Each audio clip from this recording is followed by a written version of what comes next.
What if you're asleep at the wheel, or in a house fire, or an exploding factory? Your chances of survival are slim. Each impossible survival situation coming up is crazier than the last, starting with...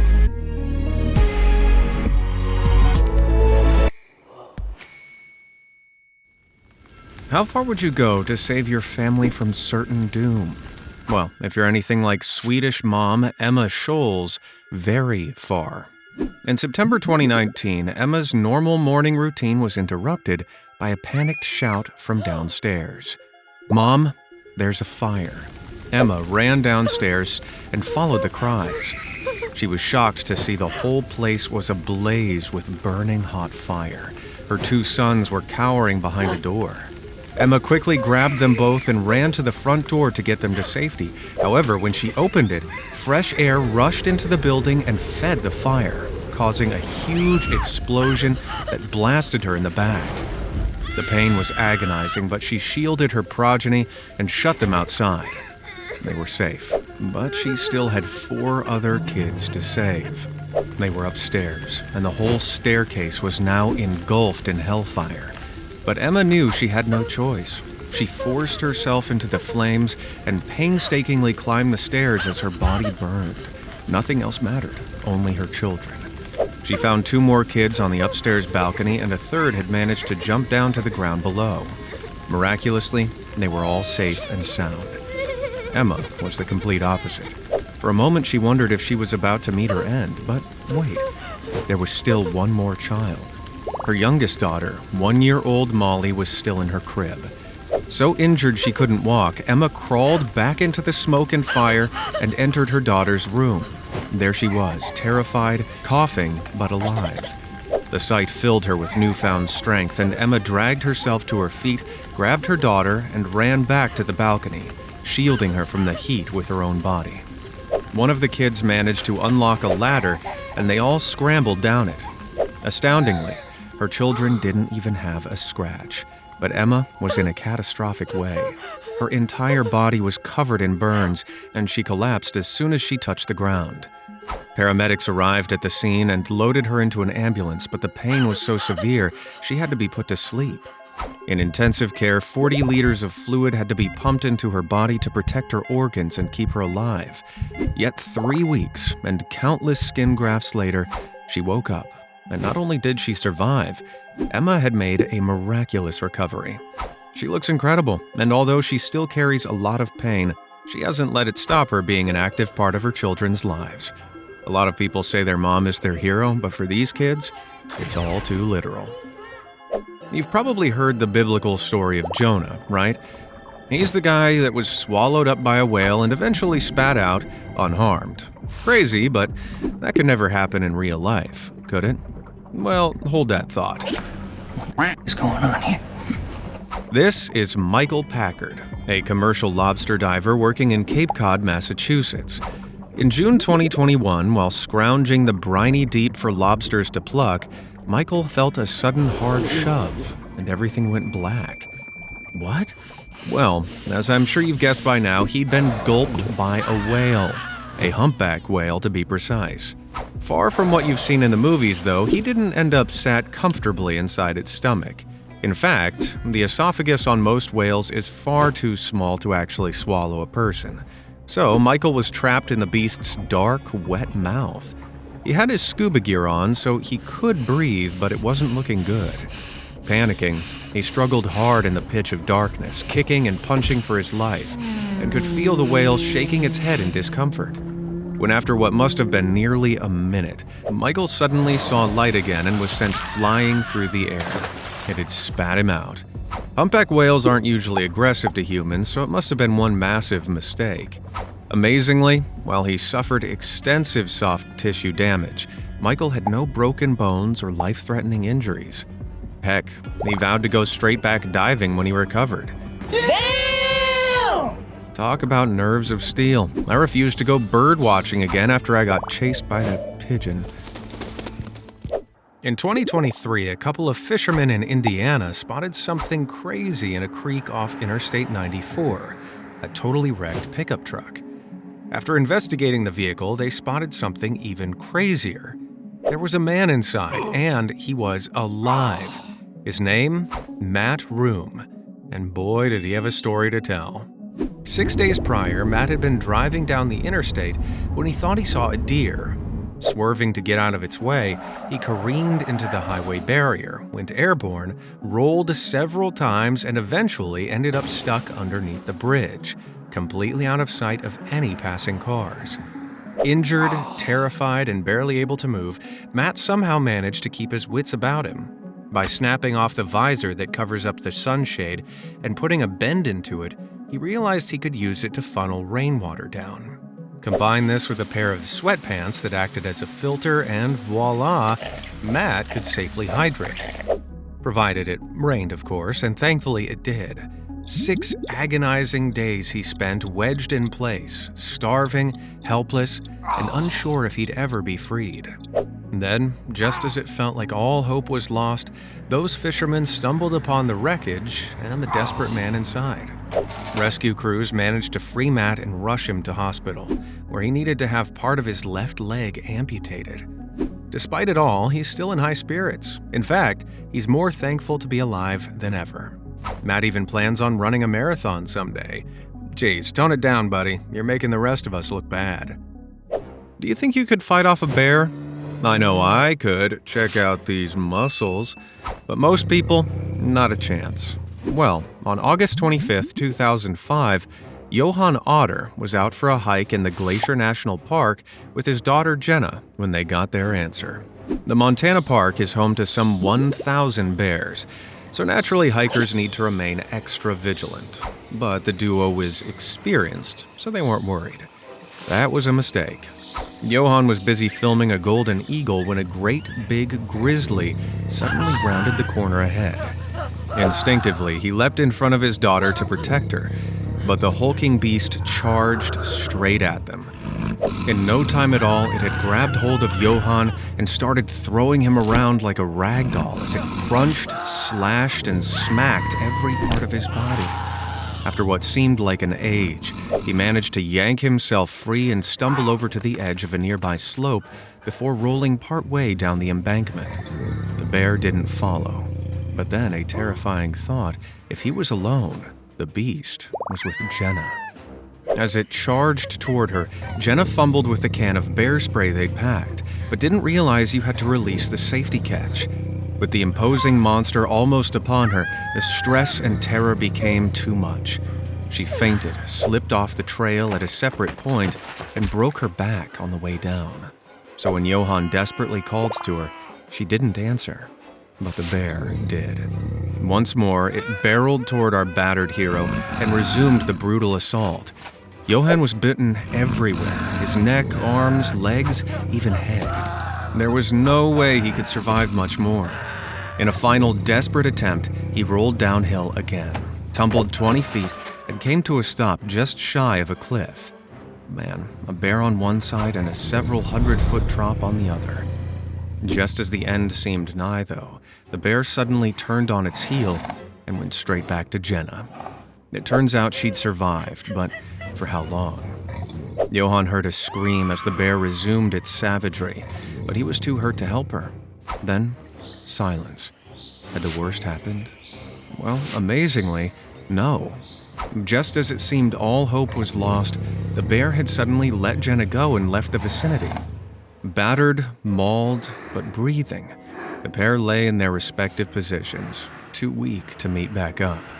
Luckily, after 45 minutes, some other hikers stumbled across them and called for help. Somehow they both survived, but their injuries were gnarly. As well as breaking her back in 2 places, Jenna had 2 big bites and a lacerated ankle. Johann was much worse. Besides extensive injuries to his head, his entire body was covered in bites, and he'd broken multiple bones. The pair underwent a host of surgeries, and today are fully healed, and even continue hiking in the same spot. Nowadays, they know they'd stumbled upon a bear while its young had been nearby, which is why it had acted so aggressively. It likely only left them alone to check on the cub. Needless to say, they don't find bears as cute as they once did. I'm freaking terrified of heights. The idea of cleaning a skyscraper's windows makes me want to hurl. So, how someone like Alcides Moreno and his brother Edgar could do it for a living is beyond me. Back in 2007, the siblings were preparing to clean the windows of the 50-story Solo Tower in New York. They'd taken the lift to the roof and stepped out onto the washing platform. But as soon as they did, the unthinkable happened. The cables holding it up slipped from their attachment point. They'd not even had time to put on their harnesses. Both brothers plummeted a terrifying 472 feet down to earth, and heartbreakingly, Edgar never got back up. But Alcides? By some miracle, he survived. Firefighters found him still crouched over the platform among a pile of twisted, broken metal. He was completely frozen, unable to move or even stand, and had to be loaded into the ambulance as delicately as an eggshell. Rushed to the hospital and placed into an induced coma, the effects of the fall would wind up being long-lasting for Alcides. He's been left unable to make quick movements due to spinal damage and often finds himself losing track of his thoughts. But at the same time, Alcides is grateful to be here. How he is here exactly, we can't be sure. Perhaps holding on so tightly to the platform meant it took most of the impact? It's unheard of. The craziest part, though, he says that if his health allowed him to, he'd go back to window cleaning. What did he say? Now that is one brave man. A brave, insane man. I'll stick to YouTube videos, thanks. It's super important that people learn how to swim. If not, you could end up like Shamila Amma, a resident of Kolkata, India. See, back in 2004, the 63-year-old was out by the dangerous Kalata River, hanging washing out to dry, when she lost her footing and slipped into the water below. She was quickly taken by the treacherous current and, unable to swim, her end seemed inevitable. But instead of drowning, somehow she was floating. She desperately attempted to keep her head above water while clawing out for nearby branches to grab onto, but no dice. So she kept floating and floating. For 8 miles, she traveled haphazardly down the riverbank until she finally managed to take hold of a creeper plant. Exhausted, she could do little more than hold on. Thankfully, it wasn't long before locals noticed the stranded woman and headed out in a boat to rescue her. Man. Turns out the only reason she made it was because air had filled up her clothes and made her buoyant. Learn how to swim, people. It's never too late. Ring doorbells are super useful, but sometimes they capture something much more dramatic than the postman. Over in the British town of Wigan, in April 2024, a little girl was playing in her front yard. Suddenly, she stopped to watch a crane attached to a nearby vehicle as it moved a shipping container. But the scene was dramatically interrupted when Mom noticed the container was getting a little too close for comfort. Awash with panic, she urged her daughter back inside the house, and not a moment too soon.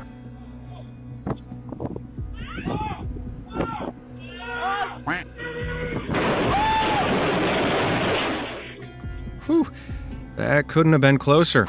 She narrowly avoided becoming a pancake.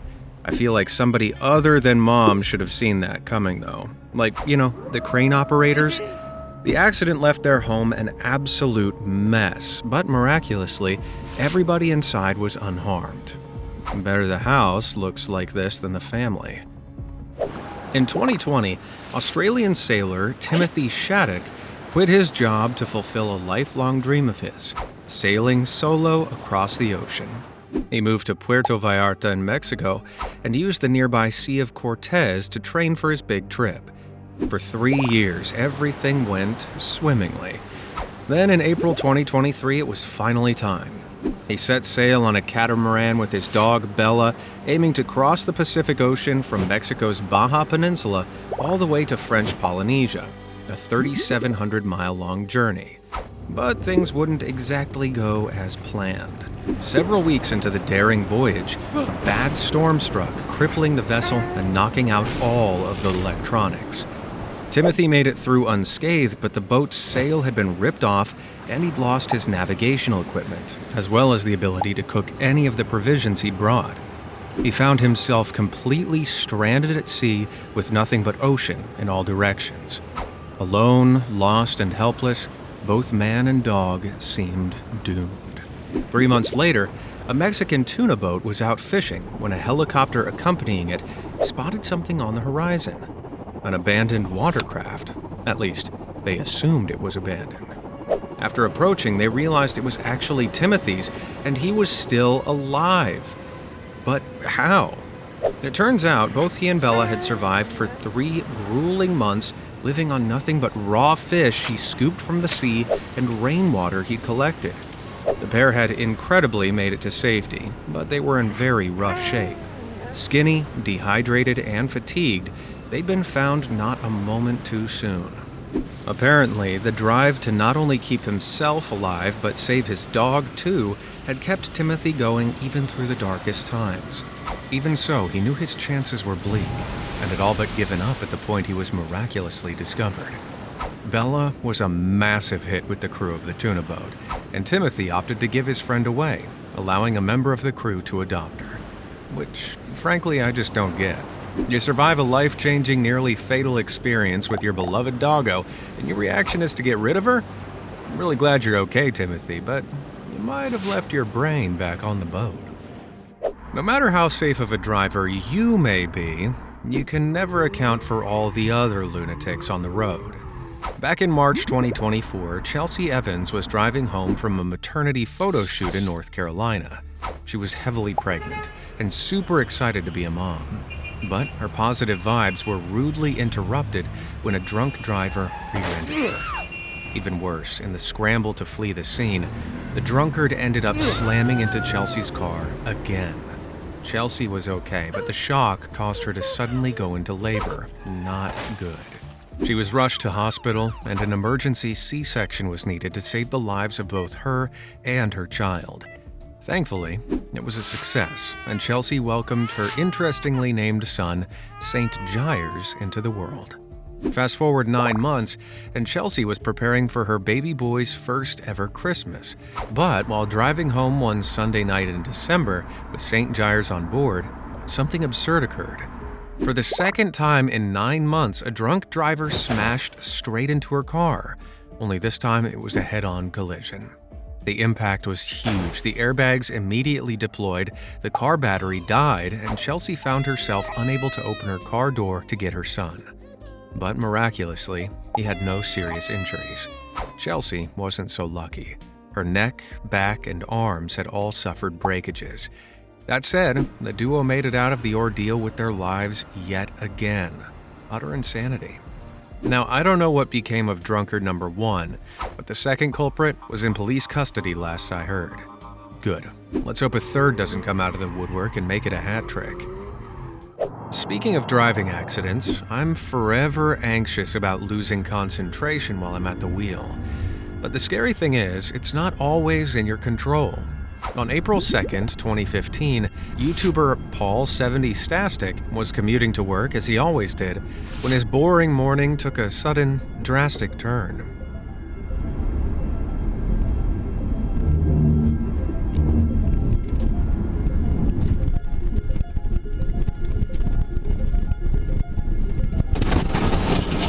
Yikes. Paul passed out at the wheel for the first and only time in his life. And did you see how close he got to that pole? Just a little more to the right, and he wouldn't have stood a chance. Incredibly, the car managed to careen into a nearby field and avoid heading back onto the road, and Paul woke up just on time to cut the engine. But the lack of oxygen to his brain left him barely able to talk or stand. Luckily, paramedics were quick to arrive on the scene and take him to the ER. After a myriad of tests, he was diagnosed with a hereditary low blood pressure condition that caused the faint, and he's since received the treatment that he needed, though the whole ordeal has done little to dampen his love of driving. Personally, I'd start taking the bus. Back in 2022, workers at a Spanish aluminum factory owned by Ale Europa SA started another unassuming day on the job, completely unaware of the utter chaos that was about to unfold.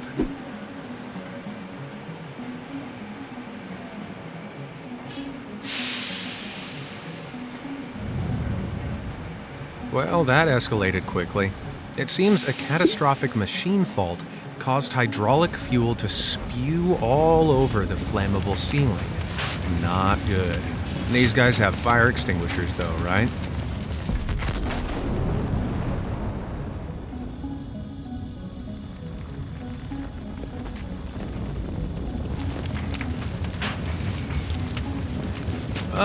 Cancel the fire extinguishers.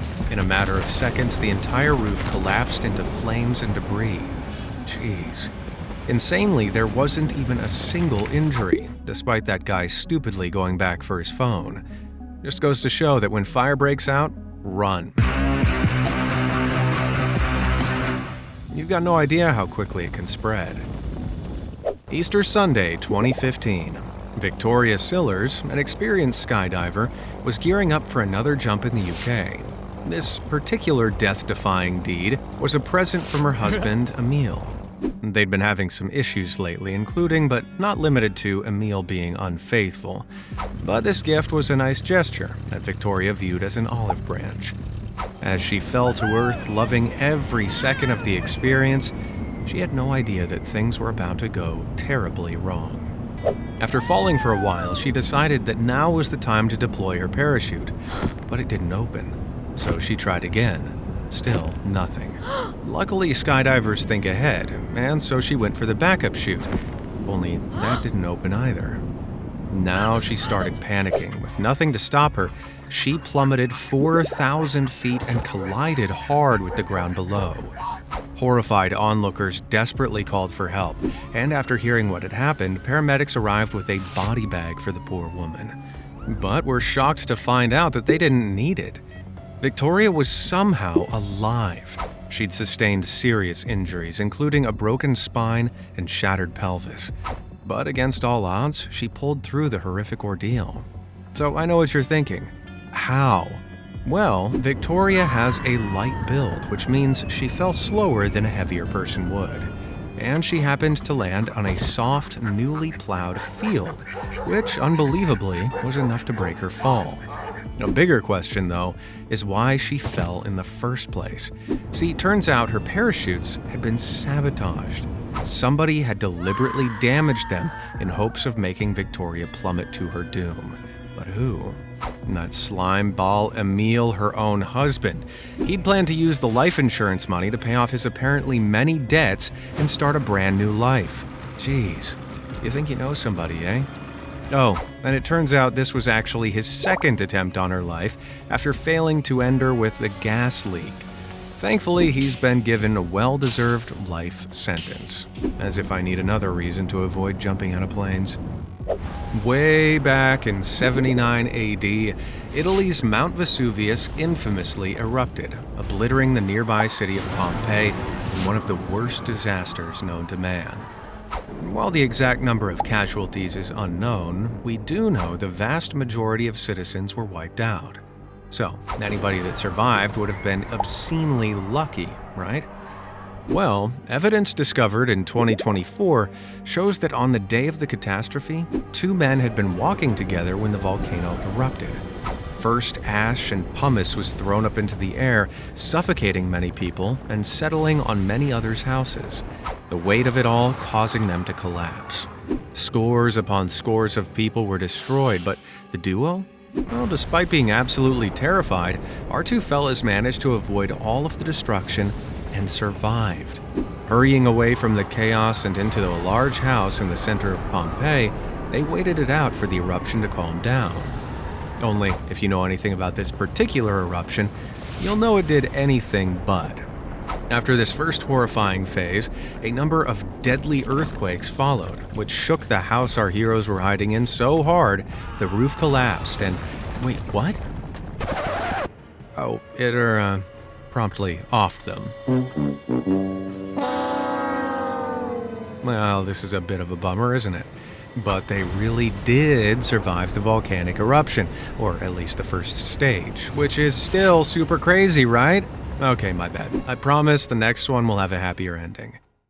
It's important to check in with people sometimes. You never know how much they're going through. On September 25th, 2000, 19-year-old Kevin Hines needed someone to check in on him. He'd been struggling immensely with bipolar disorder, psychosis, and depression, and saw no way out. Unfortunately, nobody reached out to Kevin, and no passerby asked the clearly distraught man standing on San Francisco's Golden Gate Bridge if he needed help. And that's how he found himself falling off. But it was only as he fell that he realized what a huge mistake he'd made. He wanted to live. Well, it was too late now.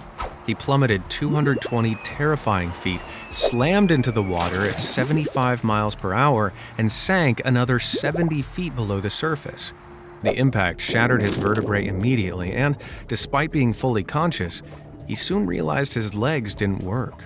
Struggling for air, he knew that if he didn't get help soon, he'd either drown or go into hypothermic shock. Then, just when things couldn't seem any worse, he saw what looked like a shark below him. Kevin closed his eyes and prepared for the end. Only, it never came. See, the creature he'd seen wasn't a shark. It was a sea lion. Incredibly, the marine mammal nudged him up to the surface and kept him afloat by repeatedly bumping his head above water. For 12 whole minutes, the sea lion assisted Kevin, until a Coast Guard arrived on the scene and pulled him onto dry land. The teenager was rushed to surgery and survived with a new passion for life, all thanks to a friendly sea lion. What a good Samaritan. This is 6-year-old Isaac Perry of Colchester, England. And in his short little life, he's overcome more hardships than most of us will in a lifetime. See, Isaac was born with a lymphatic malformation to his right leg. In layman's terms, this is an abnormal clump of vessels filled with fluid. It was so bad that at just 1 year old, the poor boy had to have his right foot amputated. Man. Amazingly, he made a full recovery and learned to live without it. That is, until he caught E. coli shortly after his 4th birthday. This bacterial infection caused him to go into septic shock, a life-threatening condition that causes organ failure. Even with treatment, only 30 to 40% of people afflicted with it survive, never mind 4-year-old children. Yet thankfully, after a hefty hospital stay, Isaac pulled through once more and returned home to his family. In any just world, this would be the end of hardships, right? But this world ain't just.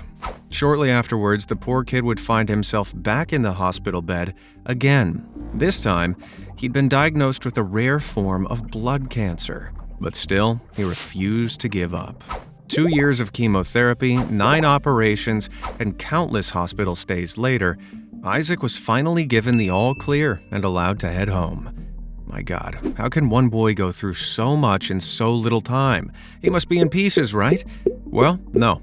Isaac is actually in high spirits. He's a stronger man than I am.